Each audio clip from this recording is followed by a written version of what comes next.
जय जय श्री राधे।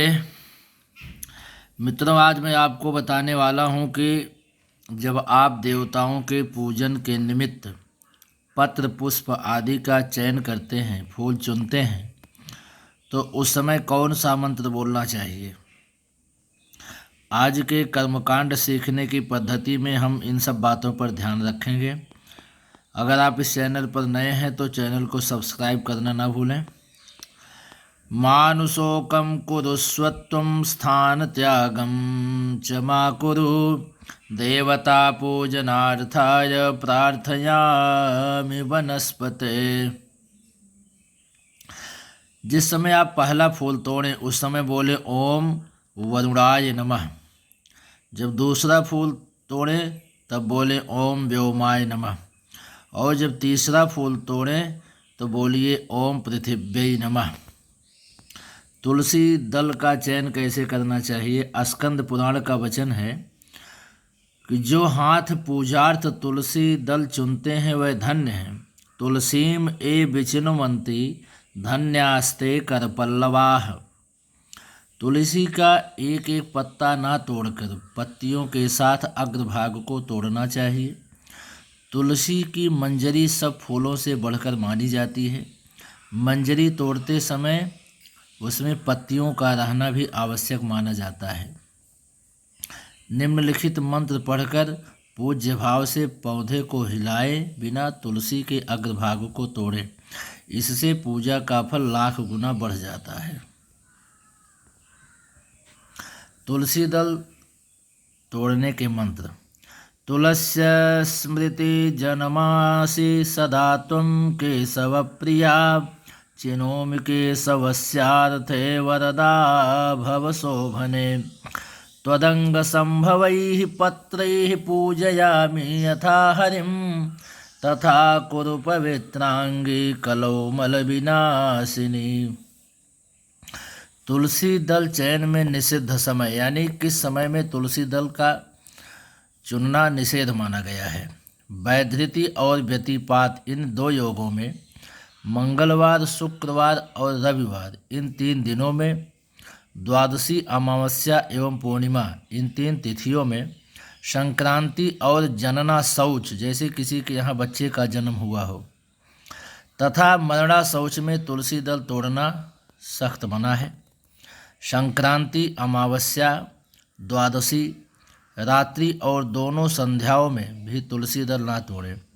किंतु तुलसी के बिना भगवान की पूजा पूर्ण नहीं मानी जाती, अतः निषिद्ध समय में भी तुलसी वृक्ष से स्वयं गिरी हुई पत्ती से पूजा कर ले। पहले दिन के पवित्र स्थान पर रखे हुए तुलसी दल से भी भगवान की पूजा की जा सकती है। जैसे जिस दिन तुलसी दल को तोड़ना निषिद्ध माना गया है, उस दिन अगर आप भगवान का पूजन करना चाहते हैं तो उसके एक दिन पहले अगर आपने तुलसी दल को तोड़ करके एक पवित्र स्थान पर रखा है तो उस तुलसी दल से भी आप भगवान का पूजन कर सकते हैं। शालग्राम की पूजा के लिए निषिद्ध तिथियों में भी तुलसी तोड़ी जा सकती है।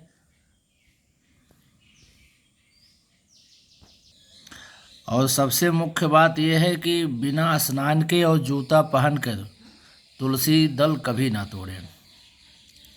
अब हम चर्चा करते हैं बिल्वपत्र तोड़ने का मंत्र। अमृतोद्भव श्री वृक्ष महादेव प्रियः सदा गृह्णामि तव पत्राणि शिव पूजार्थमादरात्। आचार्येन्दु नाम के ग्रंथ का कथन है। बिल्वपत्र तोड़ने का निषिद्ध समय चतुर्थी, अष्टमी, नवमी, चतुर्दशी और अमावस्या तिथियों को, संक्रांति के समय और सोमवार को बिल्वपत्र ना तोड़ें। किंतु बिल्वपत्र शंकर जी को बहुत ही प्रिय है, अतः निषिद्ध समय में पहले दिन का रखा बिल्वपत्र चढ़ाना चाहिए। शास्त्र ने तो यहाँ तक कहा है कि यदि नूतन बिल्वपत्र ना मिल सके तो चढ़ाए हुए बिल्वपत्र को ही धोकर बार बार चढ़ाते रहें। बासी जल और फूल का निषेध माना गया है शास्त्रों में। जो फूल, पत्ते और जल बासी हो गए हों उन्हें देवताओं पर ना चढ़ाएं। किंतु तुलसी दल और गंगा जल कभी बासी नहीं होते। तीर्थों का जल भी बासी नहीं होता। वस्त्र यज्ञोपवीत और आभूषण में निर्माल्य का दोष नहीं आता। माली के घर में रखे हुए फूलों में बासी दोष नहीं आता। दौना तुलसी की ही तरह एक पौधा है जो भगवान विष्णु को बहुत ही प्रिय है। स्कंद पुराण में आया है कि दौना की माला भगवान को इतनी प्रिय है कि वह इसे सूख जाने पर भी स्वीकार कर लेते हैं। मणिरत्न, सुवर्ण, वस्त्र आदि से बनाए गए फूल बासी नहीं होते। इन्हें प्रोक्षण कर चढ़ाना चाहिए, यानी जल छिड़क करके इन्हें चढ़ा सकते हैं। नारद जी ने मानस अर्थात मन के द्वारा भावित फूल को सबसे श्रेष्ठ फूल माना है। उन्होंने देवराज इंद्र को बतलाया है कि हजारों करोड़ों बाह्य फूलों को चढ़ाकर जो फल प्राप्त किया जा सकता है वह केवल एक मानस फूल चढ़ाने से प्राप्त हो जाता है। कहने का तात्पर्य है कि अगर आपको प्रत्यक्ष पुष्प नहीं मिल रहा है, जिस समय आप भगवान का पूजन करने के लिए बैठें उस समय आप मन में कल्पना करें कि हे प्रभु, मैं आपको पुष्प चढ़ा रहा हूँ। इससे मानस पुष्प ही उत्तम पुष्प है। बाह्य पुष्प तो निर्माल्य भी होते हैं। मानस पुष्प में बासी आदि होने का कोई दोष नहीं होता। इसलिए पूजा करते समय मन से गढ़कर फूल चढ़ाने का अद्भुत विधान शास्त्रों ने माना है। सामान्यतया निषिद्ध पुष्प। यहाँ उन निषेधों को दिया जा रहा है जो सामान्यतया सब पूजा में सब फूलों पर लागू होते हैं। भगवान पर चढ़ाया हुआ फूल निर्माल्य कहलाता है। सूखा हुआ या अंग में लगाया हुआ फूल भी इसी कोटि में आता है, अतः इन्हें कभी न चढ़ाएं। भौरों के सूखने से फूल दूषित नहीं होता। जो फूल अपवित्र बर्तन में रख दिया गया हो, अपवित्र स्थान में उत्पन्न हो, आग से झुलस गया हो, कीड़ों से बिद्ध हो, सुंदर ना हो, जिसकी पंखुड़ियाँ बिखर गई हों, जो पृथ्वी पर गिर पड़ा हो, जो पूर्णतः खिला ना हो, जिसमें खट्टी गंध या सणाध आती हो, निर्गंध हो या उग्र गंध वाला हो, ऐसे पुष्पों को कभी नहीं चढ़ाना चाहिए। जो फूल बाएं हाथ पहनने वाले अधोवस्त्र, आँख और रेड़ के पत्ते में रखकर लाए गए हों, वह फूल सर्वथा त्याज्य हैं। कहने का तात्पर्य है कि पुष्प तोड़ करके बाएं हाथ में कभी न रखें। कलियों को चढ़ाना मना है, किंतु यह निषेध कमल के पुष्प पर लागू नहीं होता। कमल की कली भी आप चढ़ा सकते हैं। फूल को जल में डुबाकर धोना मना है, केवल जल से इसका प्रोक्षण कर देना चाहिए। यानी पुष्प पर अगर आपको ये शंका है कि पुष्प शुद्ध नहीं दिख रहा है तो उस पर आप जल छिड़क दें। पुष्पादि चढ़ाने की विधि क्या है, अब इस पर चर्चा करते हैं।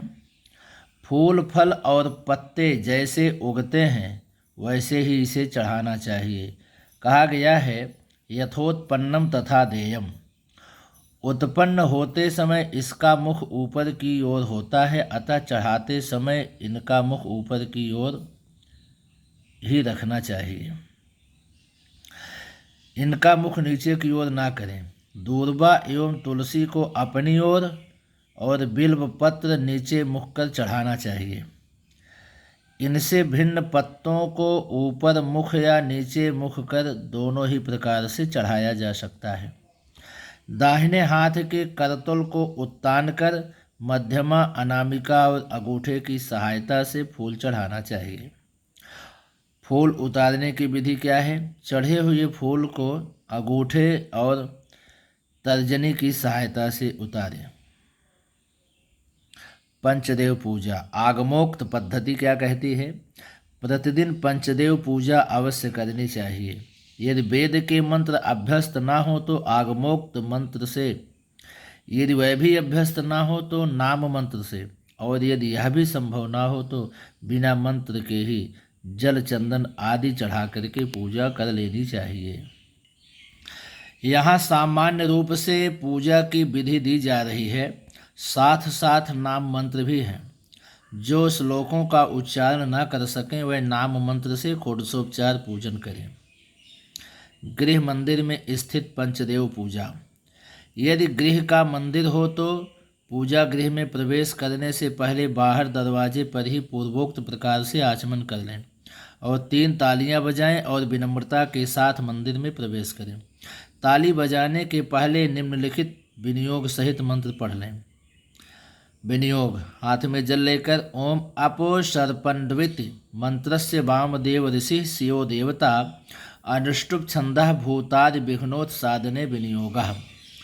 भूतोत्सादन का मंत्र है ओम अपसर्पन्तु ते भूता ये भूता भूतले स्थिताः ये भूता विघ्नकर्तारस्ते नश्यन्तु शिवाज्ञया। पश्चात देवताओं का ध्यान करें, साष्टांग प्रणाम करें। बाद में निम्नलिखित विनियोग और मंत्र पढ़कर आसन पर बैठकर उसको जल से पवित्र करें। आसन पवित्र करने का विनियोग एवं मंत्र: 1 आचमनी जल दाहिने हाथ में लें और विनियोग का मंत्र पढ़ें। ओम पृथ्वीति मंत्रस्य मेरुपृष्ठ ऋषिः सुतलं छन्दः कूर्मो देवता आसन पवित्र करणे विनियोगः। ओम पृथ्वी त्वया धृता लोका देवी त्वं विष्णुना धृता त्वञ्च धारय मां देवी पवित्रं कुरु चासनम। पूजा की बाहरी तैयारी: बैठने के पूर्व पूजा की आवश्यक तैयारी कर लें। ताजे जल को कपड़े से छानकर कलश में भरें। आचमनी से शंख में भी जल डालकर पीठ पर रख दें। शंख को जल में डुबाना मना है, इसी तरह शंख को पृथ्वी पर रखना भी मना है। शंख में चंदन और पुष्प छोड़ दें।